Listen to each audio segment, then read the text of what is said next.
Muy bien, volvemos, seguimos viajando nosotros, vamos a la ciudad de Buenos Aires y ahí nos encontramos con, eh, yo le daría un aspecto para acercarlo más a nosotros, es la Biblia del fútbol. ¿Está bien? Para Ay, ay, ay. acercarlo un poquito más a, ¿no? A la parte, qué sé yo, digamos que usted junta todos los testamentos del fútbol. Ah, bueno, bueno. ¿Está bien? ¿Cómo estás, Eh, Marcos? ¿Cómo andás? Bien, Alejandro Fabri con nosotros, una alegría, Ale, que estés con nosotros. Eh, un poco, yo sé que la temática tuya es el deporte y vamos a hablar hoy de algo específico como para quizás un poco relajar Distender. el programa, distender un poquito, algo que tiene que ver con fútbol, pero antes que eso me gustaría sí preguntarte ¿qué pasó el 7 de octubre? ¿Qué te pasó a vos el 7 de octubre de 2023?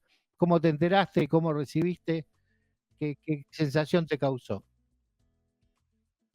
Mirá, no me acuerdo exactamente si me enteré por la radio o por la televisión, porque no recuerdo el horario. Creo que fue en el caso de Buenos Aires, fue después de la mañana. La verdad que no A me las acuerdo 12 y exactamente. media de la noche fue, de allá. 12:30 de la noche de acá.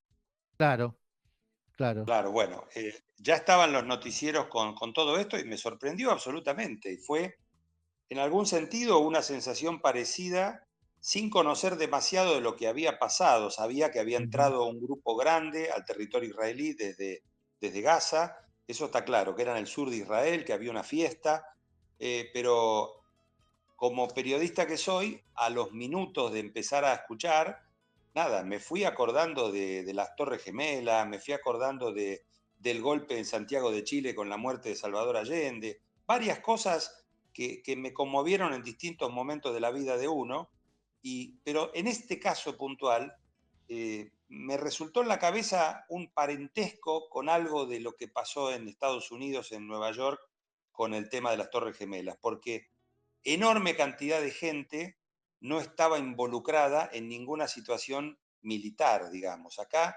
peor todavía, acá había una fiesta, estaba repleto de menores de jóvenes, todos menores de 40 años, la gran mayoría, Claro, una y, fiesta y por fue la una paz. situación, Una sí, fiesta sí, por la claro, por la paz en la paz. frontera.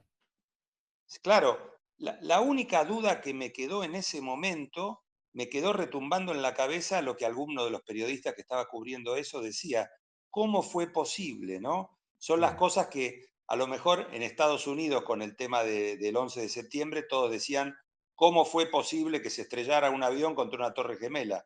Bueno, esto es más o menos lo mismo, sabiendo lo supervigiladas que están las fronteras en Israel, ¿cómo fue posible? Es un tema que no puedo resolver, pero nada, a medida que te vas enterando de las cosas que pasaron, por supuesto que acá hay una comunidad judía muy importante y ya había gente que decía que tenía parientes y que estaba preguntando y que había familiares jóvenes de muchas de esas familias que estuvieron por ir o finalmente fueron, algunos los encontraron, otros fueron asesinados y otros fueron tomados como rehenes.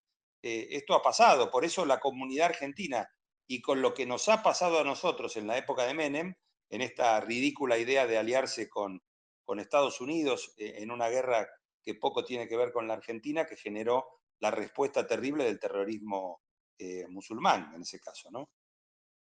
De la AMIA, vos te referís a la AMIA A la y a AMIA la embajada. y a la edad. Claro, por supuesto, ¿no? Situaciones que no habíamos vivido nunca y que nos metieron de lleno en un mapa mundial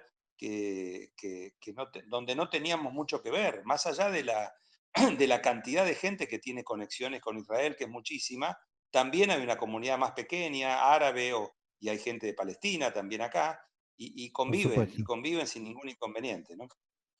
Por supuesto. Bueno, fue lo único que rescato justamente las tres cosas que significás, tanto las Torres Gemelas como la embajada y la AMIA y esta entrada de Gaza, es el factor inesperado, ¿no? Una cosa que Claro, te toma por inesperado. Es sí, sí, así, por realmente supuesto. así. Ale, yo hoy había pensado, no sé si tenés ganas, yo sé que una de tus grandes especialidades bueno, no tenés especialidades, todo el fútbol es tu especialidad. Pero digo, una de las cosas que a mí me gusta escuchar es eh, cómo se llega a los apodos en los equipos de fútbol. Mm. En el caso de la Argentina y de los equipos más conocidos en el mundo, aprovecho para mencionar los equipos que están en primera división, la gran mayoría, muy conocidos, ¿no? A lo mejor hay gente que todavía no sabe que los dos equipos más populares del fútbol argentino, River y Boca, nacieron en el mismo barrio, en La Boca. River nació en 1904 y Boca nació un año después, en 1905, más allá de que River haya cambiado la fecha de fundación y se atribuye a haber nacido en 1901. River después se va de La Boca, se va a la zona céntrica de Buenos Aires, a la Recoleta, entre 1923 y el 36, y en 1938, con crédito del gobierno militar de la época, inaugura el Estadio Monumental, el famoso Estadio Monumental, que ya cumplió, por supuesto, 90 años. Está cerca de llegar al centenario, bueno, le faltan todavía unos 14 años. ¿Y quién A decidió ver, eso? ¿Quién decidió? ¿Por qué se va River de la Boca y no Boca? bueno, porque River, a ver, hubo una diferencia en la fundación. Boca fue fundado por jóvenes adolescentes, varios de ellos menores de edad, todos que vivían en conventillos y eran chicos de origen genovés, con padres que hablaban el Ceneice, que es el dialecto genovés, gente muy humilde.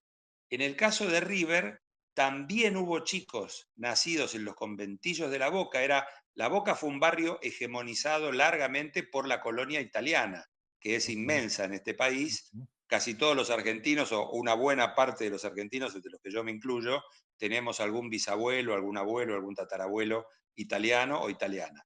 Eh, la diferencia es que la fundación de River, que es anterior a Boca, nace de un grupo de chicos que jugaban a la pelota, porque el fútbol era una epidemia ya en esa época, era incontenible, y había uno de origen español, uno de origen judío y uno de origen, si no me equivoco, francés.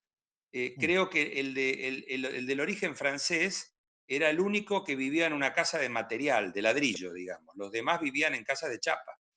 Y el hecho de que no fueran solamente genoveses, que era una comunidad enorme en el puerto de Buenos Aires, en ese sector, quizás los hizo irse, pero en realidad en el fondo La Boca es un barrio muy pequeño que tenía hace más de 100 años permanentes y constantes inundaciones, sobre todo cuando llegaba el viento del sur, la famosa sudestada. Eso generaba que no pudieran los chicos y los grandes tener terreno para poder armar canchas de fútbol. River tenía la cancha prácticamente pegada al agua, por eso le decían los darceneros en ese momento.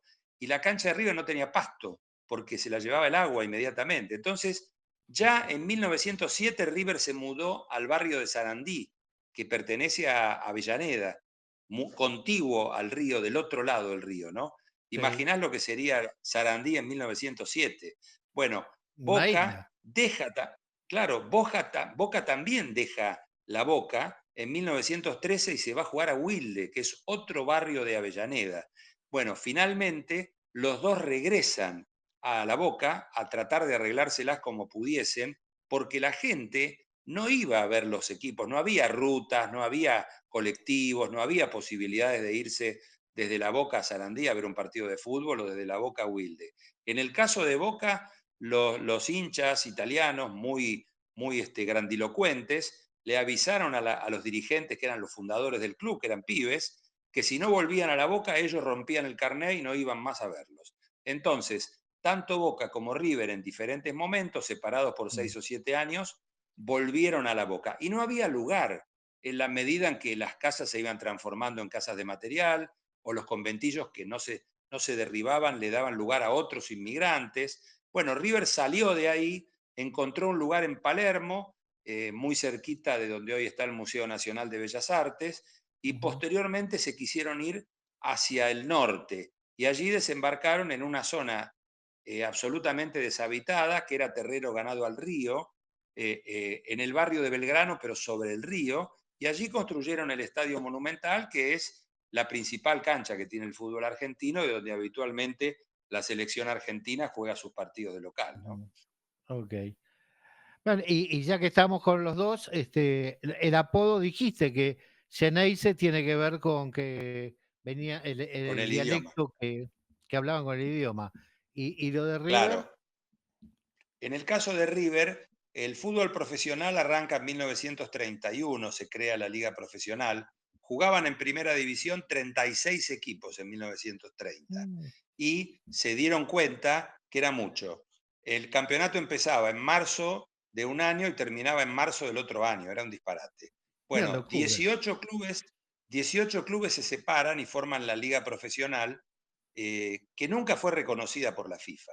La liga profesional entre 1931 y el 34 funcionó de manera pirata, entre comillas. De hecho, la Argentina juega el Mundial de 1934 con jugadores del interior del país y de la segunda división amateur, porque los principales, por ejemplo, Bernabé Ferreira, Francisco Baralo, jugadores muy famosos de la época, Antonio Ujú. Sastre, estaban en la liga profesional y por lo tanto no eran habilitados por la FIFA. Por eso Es que Argentina va a jugar ahí. habían jugado en el 30.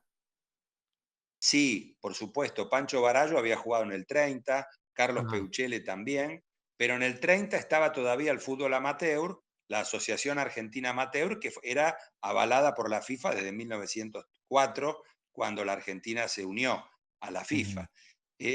River trajo jugadores de otros equipos, trajo a Carlos Peuchele, que era la figura de un equipo llamado Sportivo Buenos Aires, que supo tener su sede social muy cerquita del Cid Campeador, para los que conocen la ciudad de Buenos Aires, un límite difuso entre los barrios de Caballito y de la Paternal.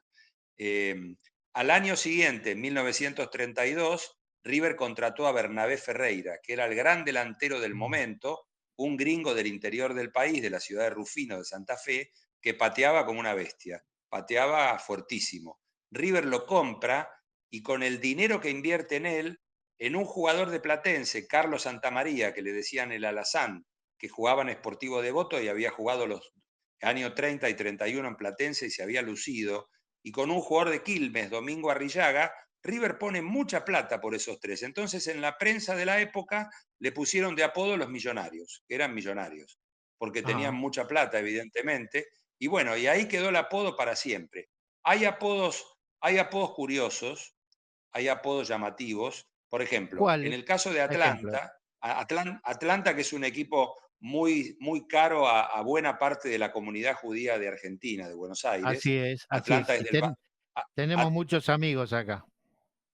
Claro, pero yo pongo en duda que Atlanta tenga el patrimonio de los hinchas de la comunidad judía en Buenos Aires. ¿Por qué te digo? Ah, qué Porque bien. alguna vez se hizo una encuesta y hay más hinchas, había hace 15 años más o menos, había más gente de origen con apellidos judíos de Chacarita que de Atlanta. Un Qué detalle, increíble, ¿no? que son bueno, pero son equipos vecinos. Chacarita y Atlanta compartieron un terreno, pared por medio, con las dos canchas, entre 1922, cuando llegó Atlanta a Villa Crespo, porque antes no era de Villa Crespo, y 1944, cuando la cooperativa israelí de bienes raíces compró el terreno donde tenía la cancha Chacarita y simpáticamente le dijeron que se fueran a otro lado. Y Chacarita se fue a San Martín, se fue a la provincia de Buenos Aires, donde consiguió duplicar o triplicar la hinchada en ese lugar, ¿no? O sea que en realidad originalmente el terreno era de Chacarita, Atlanta ocupó el de Chacarita, al lado. ¿No jugaron, no hubo un sí. partido para ver quién se iba y se quedaba? No, no, no. Atlanta Ah, tenía más dinero que Chacarita y la cooperativa jugó para Atlanta, compró el terreno. Atlanta se fundó en el barrio de Montserrat, muy cerquita de la avenida 9 de Julio y la calle Alsina. Allí se fundó en 1904. No encontraban terreno donde ubicarse, se fueron a jugar a Floresta, después fueron a jugar a Liniers y tuvieron su cancha hasta el año 22 en el Parque Chacabuco, en el barrio de Caballito. El Parque ah. Chacabuco en esos años tenía 3 canchas oficiales de primera división. En una jugaba Atlanta y por esa razón le pusieron los bohemios, porque habían cambiado 4 veces de barrio en 15 años. O sea, ¿Mm? ese es el origen de los bohemios. De los bohemios, sí. Bueno, Ese es los un apodo funebreros es más que fácil, ¿no? claro, tiene que ver con el cementerio de la Chacarita, el viejo cementerio del oeste, que tomó importancia a partir de la epidemia de fiebre amarilla de Mm, 1871 en Buenos Aires y la cantidad de muertos, ¿no? ujú. A ver, yo creo que hay dos apodos, Marcos, dos apodos que salen de lo común. Uno es el taladro y otro son los calamares. Me suena el segundo. Sí, te suena el segundo, sobre todo en una ciudad que tiene un río que es bastante sucio y los calamares están en el mar, no tienen nada que ver con el río. Este, ¿Y el para taladro cómo empezar, surge? el taladro tiene un apodo, a ver, vamos a explicarlo. Banfield nace en 1896 como un club de grupo de británicos que estaban en el país. George Banfield era el administrador de una estación de tren del ferrocarril que iba hacia la ciudad de La Plata. George Banfield y su amigo Edward Temperley, cada uno de los dos tenía una estación y se pusieron los apellidos Sí. de ellos. Ah, sí, eso es ¿Cómo? verdad. Yo pensé que lo decía en Eh, broma. No, lo digo en serio, lo digo en serio. Banfield George se funda. Banfield. Sí, George Banfield era un vecino de la zona que había sido el director, a ver, ¿cómo decirlo? El director de la estación del trazado del ferrocarril británico que se iba hacia el sur. En ese caso iba hacia la localidad de Gleu o de Longchamps. Ujú. Después está el otro ramal del ferrocarril Roca, llamado hoy, que va hacia la ciudad de La Plata, que pasa por Quilmes, ¿no Ah, es cierto? okey.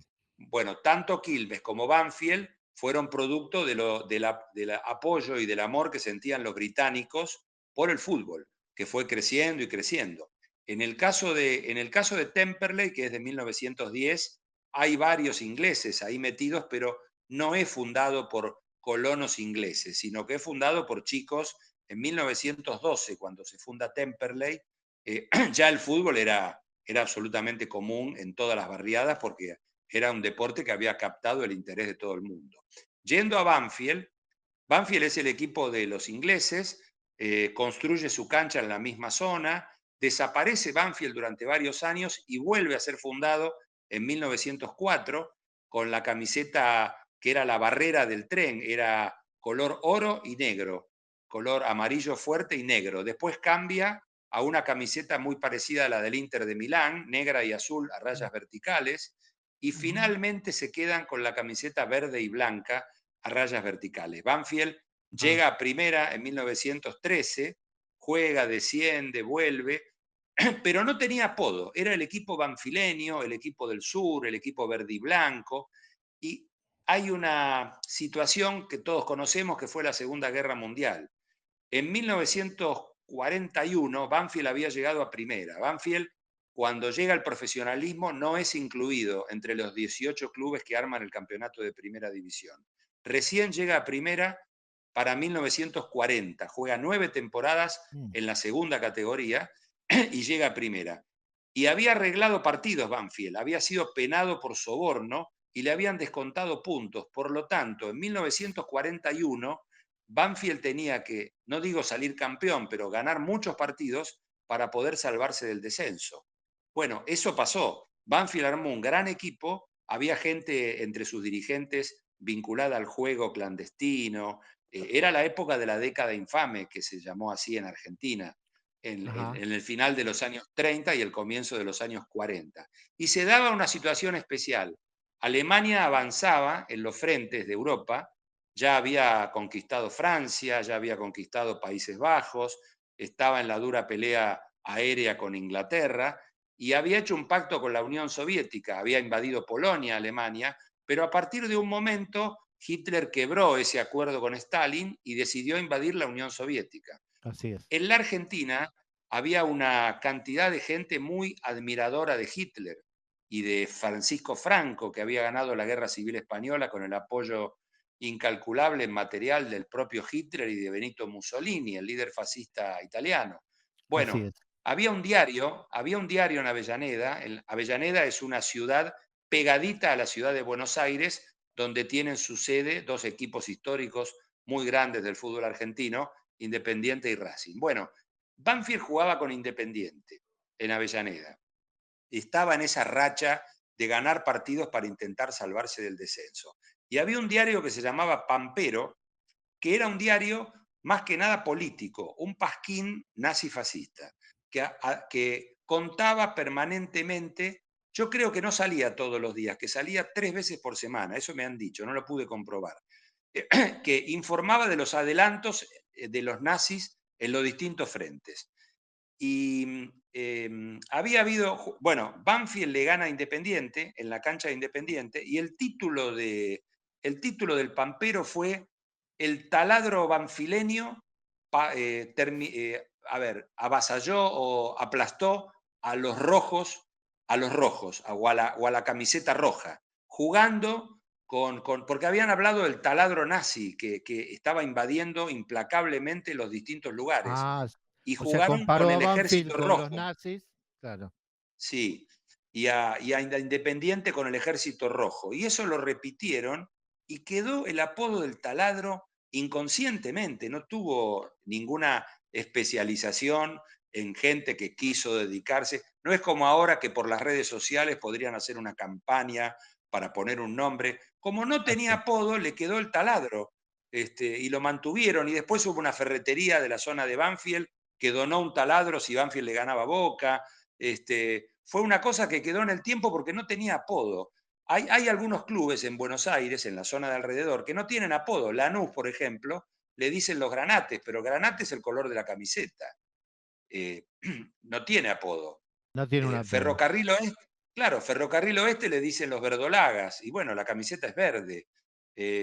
Vélez Arfiel le dicen el Fortín, pero el Fortín es la cancha, no el equipo. Bueno, y el apodo de Calamares, de Platense, es un caso también especial, porque Platense nace en 1905, cuando un grupo de chicos muy humildes del barrio de Las Latas, que quedaba al lado de la estación Retiro del ferrocarril, es la llegada y la partida de los trenes que venían desde el interior de la Argentina, que eran changarines, ayudaban a llevar las valijas a la gente que bajaba, reciben a una persona que era un gran apostador de carreras de caballos. Existía ya el hipódromo argentino digo, que está en el barrio de Palermo, pero más Ujú. lejos, y duró muy poco más, existía el hipódromo nacional, que era anterior al hipódromo argentino, un hipódromo mucho más chico, con tribunas muy bajas, que estaba muy cerca de donde hoy se encuentra la cancha de River, muy cerquita de la zona, a ver, muy cercana a la cancha de excursionistas, para vos que conocés Buenos Aires bien. Sí. Ahí corría el caballo del que era dueño este señor que había bajado en el tren y que charlando con los pibes que le llevaban las valijas, les dice, jueguenle a un caballo, ¿tienen plata? Bueno, vayan y jueguenle a un caballo mío que nunca ganó una carrera y que la va a ganar este fin de semana. Parece que ya estaba acordado que ese caballo, que se llamaba Gay Simón, iba a ganar la carrera. Bueno, Gay Simón ganó la carrera, los chicos con muchísimo esfuerzo y pidiendo plata a alguno, juntaron 5 pesos. Y con esos 5 pesos cobraron 89 pesos por boleto, porque nadie los había jugado salvo ellos. Cobraron Eso es fuerte. 445 pesos. Claro, se repartieron algo de plata seguramente, no sé cuántos eran los chicos, repartieron algo a sus padres porque eran menores de edad y con la plata que les quedaba compraron una pelota de fútbol, la pelota de fútbol en general venía importada de Inglaterra en barco, y decidieron, como era la moda de la época, ya jugaban a la pelota ellos, armar un equipo y ponerle de nombre Platense. Platense porque el stud que era dueño del caballo, donde estaba este señor Meraglia, era de La Plata y se llamaba Stud Platense. Ah, De ahí o sea sacaron que el por eso nombre. Platense. Por eso Platense, pero lo de Calamares era porque no se pusieron de acuerdo en qué camiseta usar. No se podía ir a una tienda y comprar una camiseta de fútbol, porque no había en Ajá. 1905. Las que había venían importadas desde Inglaterra.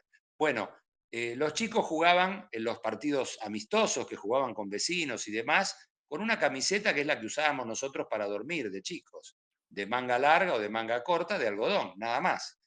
Pero como ellos vivían muy cerquita del río de la Plata, se embarraban a cada rato. Entonces, Platense empezó jugando con esa camiseta, tuvo una primera camiseta que duró muy poquito, que era roja y negra, porque la chaquetilla del jockey supuestamente era roja y negra, pero bueno, el asunto es que decidieron usar otra porque ya la tenían otros equipos.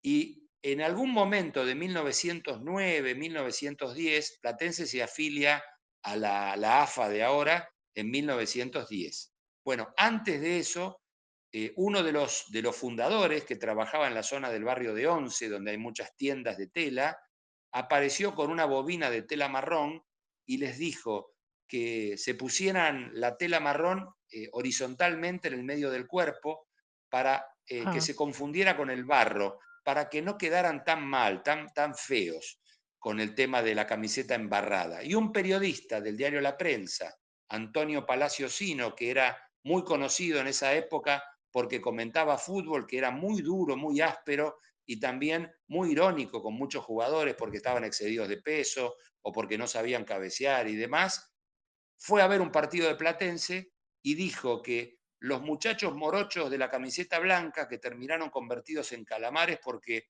segregaban tinta, parecían calamares en su tinta. Y ahí les quedó el apodo a Platense que quedó para siempre. No tiene nada que ver con el mar argentino ni con el océano, y es un sí, apodo que no hay. distinto que lo hace, claro que no hay, que lo hace inconfundible en cualquier lugar. Recién en los últimos años apareció en Mar del Plata un equipo que se llama Aldo Civi, que tiene el apodo de tiburón, cuando sabemos perfectamente que en esa zona lo que hay son pequeños tiburones que no son tan ofensivos, digamos, tan agresivos, ¿no? Pero el apodo del calamar quedó para siempre desde 1910. Bueno, qué lástima, hubiera sido lindo haber nacido en Mar del Plata, ¿no? O sea, tendría más Y que bueno, ver. sí, sí, tendría más que ver, pero bueno, a ver, cada club carga con un apodo por una situación del momento. A Huracán le dicen el Globo porque Huracán era el nombre de un globo de Jorge Newbery, el Ujú, famoso gentleman o señor de alta sociedad que se dedicaba a prácticas deportivas, que intentó cruzar la cordillera de los Andes en globo, lo logró ujú, y en uno de sus tantos vuelos falleció en la cordillera. Como tuvo un globo que se llamaba Huracán, pero ese globo es posterior a la creación del club, no tiene que ver con el nombre de Huracán. Pero la ujú. dirigencia de Huracán, muy rápido, le pidió a Jorge Newbery por carta si podían poner el globo en la camiseta. Jorge Newbery los autorizó, lo designaron presidente honorario de Huracán y desde ahí pasó a ser el globo y Huracán tiene el globo en la camiseta. Y el Club Huracán de Parque Patricios tiene que ver desde ese momento con Jorge Newbery, pero en su inicio no tuvo nada que ver. Fue fundado por un grupo de chicos que eran del barrio de Pompeya y allí nació, ¿no? Ajá.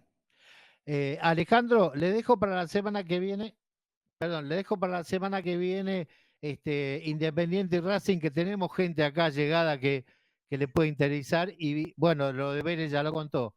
Así que nos estamos viendo la semana que viene, ¿puede ser? Cómo no, Marcos, gracias. Un abrazo grande y ojalá Gracias. todo se vaya tranquilizando. Ojalá que sí. Hoy anoche nos estaremos confraternizando en el éter, viendo, Dale, viendo a nuestro querido dale, Calamar. dale, Y bueno, que esté todo bien por allá también. Un dale, abrazo. dale. Gracias por Muchas participar. gracias. Gracias. Un abrazo grande. Gracias. Chao.